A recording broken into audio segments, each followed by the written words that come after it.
you ever get the feeling that you're not getting the full story, or maybe you're just being lied to?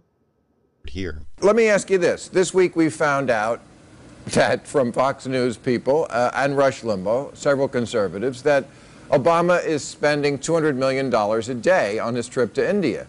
And that's bull. I know. It wasn't Fox News reporting it. It came from a guy in India, picked up by the Drudge Report, and then disseminated by certain other people. On Fox Hard news people didn't do it. Big controversy as to what the real cost of the trip is. It's going to cost about $200 million a day for this entourage to go. $200 million a day, 3,000 people, as much as $1 billion for the trip. $500 million. It's going to be somewhere around there. Some people say that it is up to $2 billion for 10 days. Is that true? I don't know. And how many ships will be there? 34 warships, possibly.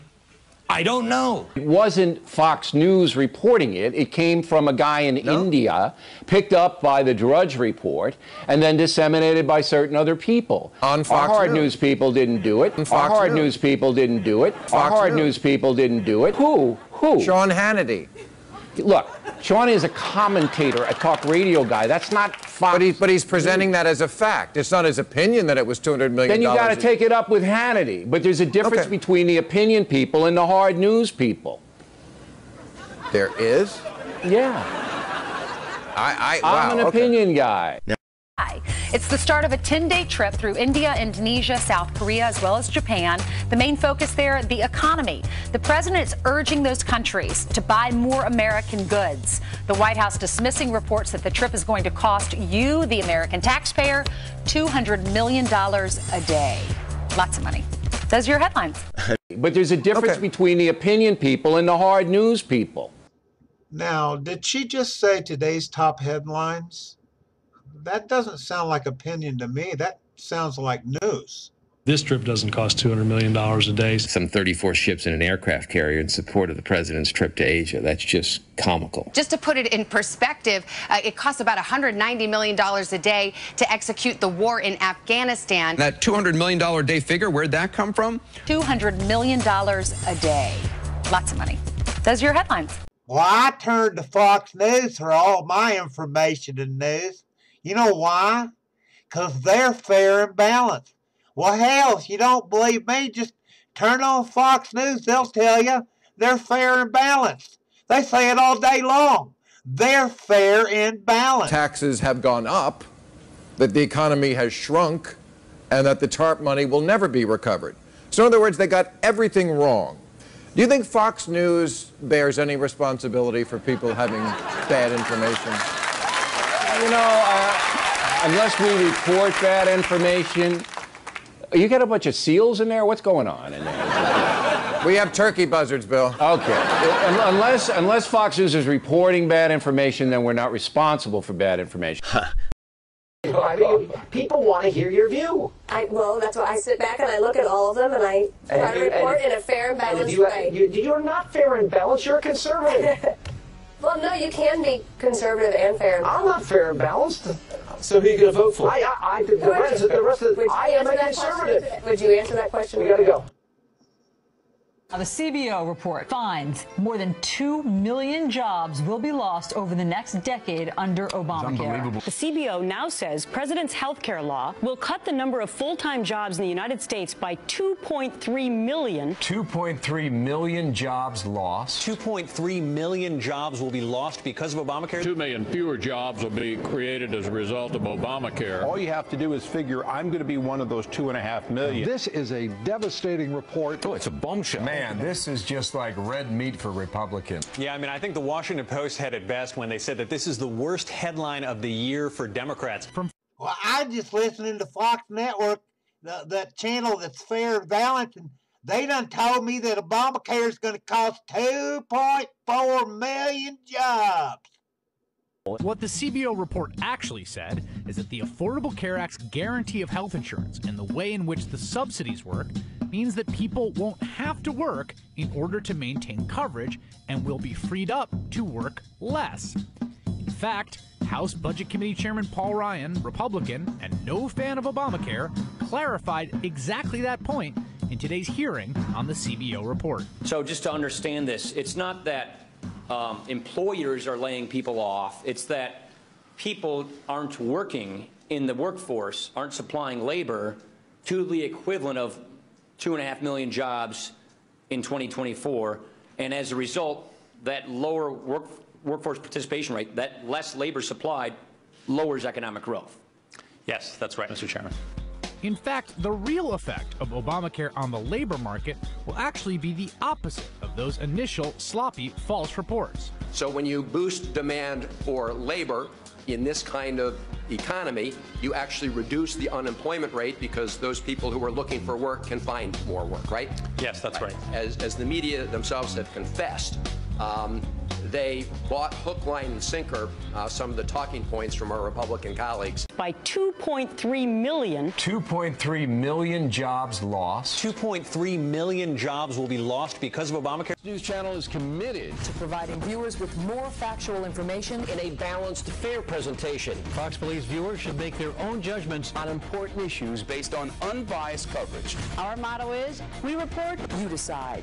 Our job is to give the American people information they can use to live their lives more effectively. And our job is to tell them the truth wherever that truth falls. Where's the media outrage on Libya and Benghazi? Why is this story not getting more coverage in the mainstream media? Where is the outrage?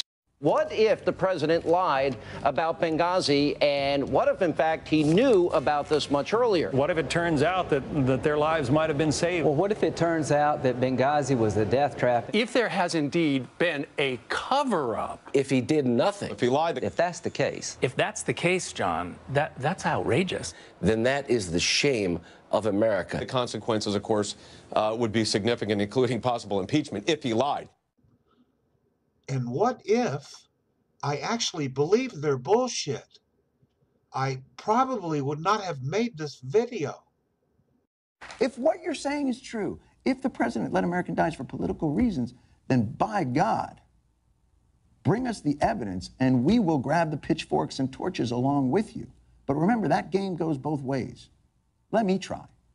In 2011, the State Department requested funding for worldwide security protection and upgrades, money that could perhaps have gone to protect Benghazi. The Republicans, like Darrell Issa, who's heading up this committee, voted to cut that funding, maybe because of political reasons in an election year, to make the president look weak, thus sacrificing Americans for political gains. Did that happen? If that's the case, John, that's outrageous. We're off topic, but I want to know where the weapons of mass destruction are. Well, you know what? Whether they did or didn't, America was certainly safe between 2000 and 2008. I don't remember any terrorist attacks on American soil during that period of time. George Bush done kept us safe from 2000 to 2008 before that Obama took over as president. Reason why I know we were kept safe is because I heard it on Fox News, because they're fair and balanced. America was certainly safe between 2000 and 2008. I don't remember any terrorist attacks on American soil during that period of time. Did he just say we were kept safe from 2000 to 2008? What happened September 11th, 2001? In a second, that looks like a good-sized plane came in and hit the World Trade Center from the other side. Where's the media outrage on Libya and Benghazi? Why is this story not getting more coverage in the mainstream media? Where is the outrage? And why Benghazi has generally emerged as a rallying cry for the president's opponents, when during the Bush administration there were 54 attacks on diplomatic targets that killed 13 Americans, yet garnered only 3 hearings on embassy security total, and 0 outrage on Fox. So far, big banks have paid out $137 billion in fines and settlements, and there may be more to come. That is a huge number. Remember, these banks already paid back the loan money, the bailout money, with interest. So if the banks already paid back the bailout money with interest, how could J.P. Morgan Chase owe another $13 billion? Could it be because they committed fraud? Well, the closest this Fox News story ever came to telling viewers that the $13 billion pays to settle civil fraud charges is down in the Chiron here, though The Fox News anchors never mentioned it and never explained the fraud came from bundling up bad mortgages and selling them as good mortgages, even though Stuart Varney claimed to be explaining what happened in detail here. Just look for a second in detail at J.P. Morgan. This latest settlement is for $13 billion.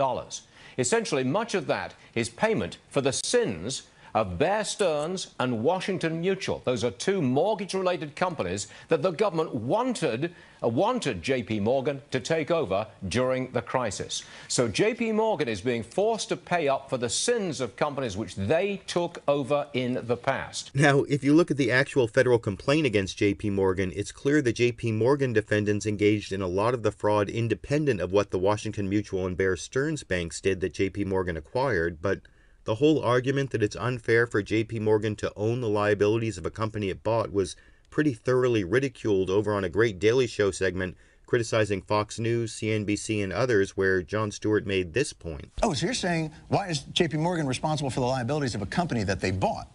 Well, I guess because they bought the company. But if this is a new way you guys want to run now, all right, how about this? I owe J.P. Morgan Chase $500,000 on my mortgage, but I decided, you know what? This place. I'm just going to sell it for $50,000 and walk away with the money. And under this new system, the guy who buys it doesn't owe you guys. And not only did Jon Stewart's mortgage analogy there make a lot of sense, but he also pointed out a few facts from back in 2008 that you can see here. Problems you cause don't disappear because someone buys you. They're included in the price. You know who knew that? Jamie Dimon at J.P. Morgan Chase. In 2008, he was asked about legal liability from buying Washington Mutual. He told investors, quote, any liability related to the assets will come with us. He even braced his company for it by setting aside a $28 billion rainy day settlement fund. And guess what? It's raining, mother. So it looks to me like this government settlement's $15 billion less than what Dimon thought it might be. I mean, the only way this settlement could get any sweeter is if it was tax deductible. But the final tab could be down to around $9 billion. That's because the majority of the deal is expected to be tax deductible. Son of a bitch! Of course, back on Fox News, viewers never heard about the settlement being tax deductible, never heard about the $28 billion J.P. Morgan set aside to cover the $13 billion settlement, and never even heard about the details of the fraud itself, instead hearing Stuart Varney's cover story about a politicized prosecution in his concluding statement here. It looks like a heavily politicized prosecution in which Wall Street is taking all of the blame for the crash of 2008. And complaining about Wall Street taking the blame without ever explaining what Wall Street did that was blameworthy is quite a piece of misdirection, as satirical conservative commentator Stephen Colbert pointed out in his parody of punditry in this clip. You know, it's been 5 years since America was driven to financial ruin by, well, who can remember, all right? Let's just say it was Obama. Jimmy, throw up the president smiling in front of a poor family. Yeah. That feels right. The point is, it wasn't the banks. And I think some kind of Jedi mind trick to get viewers to forget the bank fraud that helped create the 2008 financial crisis is just what Fox News was attempting there. Remember the bailout? J.P. Morgan Chase would not have been able to buy or acquire these other banks unless we, the taxpayer, bailed them out. Well, I turned to Fox News for all my information and news. You know why? Because they're fair and balanced.